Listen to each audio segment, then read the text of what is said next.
اعوذ باللہ من الشیطان الرجیم بسم اللہ الرحمن الرحیم رب اشرح لی صدری ویسر لی امری واحلل عقدۃ من لسانی یفقہوا قولی رب زدنی علما۔ آج قرآن پاک کی 108 نمبر کی سورہ الکوثر پر کچھ غور و فکر کریں گے۔ میں اس سورت کو ڈیوائن بونس کے انداز میں سمجھا ہوں۔ یہ عظیم الشان مکی سورت 3 آیات اور 1 رکوع پر مشتمل ہے۔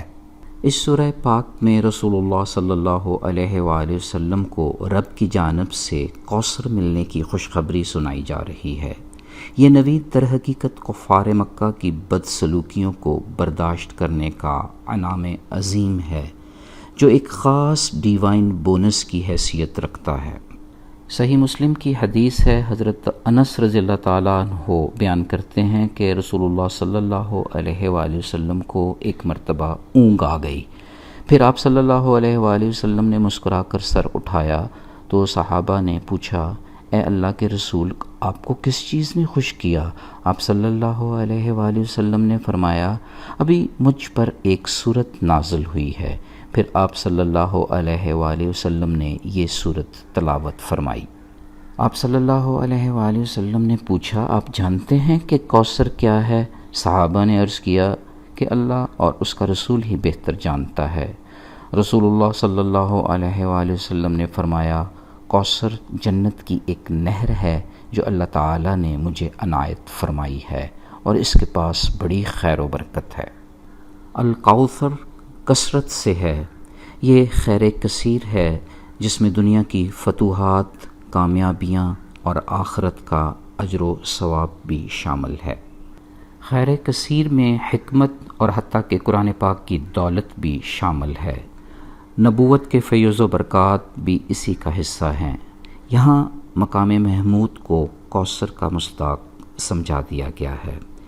یہ مفہوم بھی کھل کر سامنے آ جاتا ہے کہ اللہ تعالیٰ نے محمد مصطفیٰ صلی اللہ علیہ وآلہ وسلم کے توسط سے وہ سب کچھ عطا کر دیا جس کی نوع انسانیت کو ضرورت ہے اور جو اس کا ترہ امتیاز بن سکتا ہے۔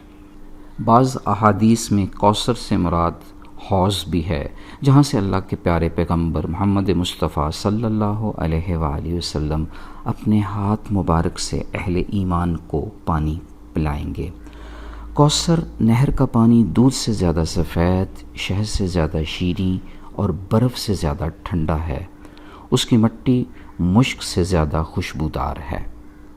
ونہر کے معنی اونٹ ذبح کرنے کے بھی ہیں۔ یوں اس سورہ پاک کی دوسری آیت ہمیں عید الاضحیٰ کی نماز اور قربانی کی طرف اشارہ کرتی نظر آتی ہے۔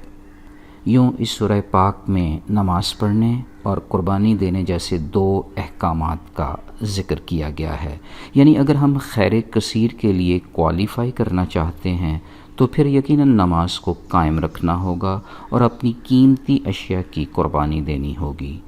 تھوڑی دیر کی مادی خوشیوں کی قربانی دینی ہوگی تاکہ حوض کوثر کی دائمی خوشی نصیب ہو جائے۔ دنیا کا عزیز ترین مال اللہ کی راہ میں خرچ کرنا ہی حقیقی کامیابی ہے۔ ویسے بھی اتنے بڑے ربوبی انعام پر خوش ہو کر نماز قائم کرنا اور قربانی دینا اخلاق کی ذمہ داری میں بھی آتا ہے۔ شانی عداوت رکھنے والے دشمن کو کہتے ہیں۔ اسی طرح ابتر بتر سے ہے، جس سے مراد کسی چیز کو کاٹ دینا مقصود ہوتا ہے۔ اہل عرب دم کٹے جانور کو ابتر کہتے ہیں۔ ایسے شخص کے بارے میں بھی استعمال ہوتا ہے جس کی نرینہ اولاد نہ ہو۔ مشرکین مکہ نے نعوذ باللہ یہ لفظ رسالت مآب صلی اللہ علیہ وآلہ وسلم کے لیے بھی استعمال کیا۔ یوں اللہ رب العزت اپنے پیارے محبوب کا دفاع کرتے ہوئے فرماتے ہیں کہ یقیناً آپ صلی اللہ علیہ وآلہ وسلم کا دشمن ہی جڑ کٹا ہوگا۔ دوسروں کو ابتر کہنے والے خود ہی ابتر ہو جائیں گے، داستان بھی نہ ہوگی ان لوگوں کی داستانوں میں۔ امت محمدیہ آپ صلی اللہ علیہ وآلہ وسلم کی روحانی اولاد کی حیثیت سے ہر دور میں اکثریت میں ہی ہوگی۔ یہی خیر کثیر کا ایک اور منفرد رنگ ہے۔ اس سورہ پاک میں دریا کو کوزے میں بند کر دیا گیا ہے مختصراً یہ کہ اللہ تعالیٰ کی ذات محمد مصطفیٰ صلی اللہ علیہ وآلہ وسلم کی معرفت سے ہر اہل ایمان کو خیر کثیر عطا کرتی ہے، جس کی برکات سے انسان دنیا اور آخرت دونوں میں استفادہ حاصل کرتا ہے۔ دنیا میں حکمت عطا ہوتی ہے، ایسی کھری حکمت جو قرآن کو سمجھنے، اس پر عمل پیرا ہونے کی طاقت بخشتی ہے۔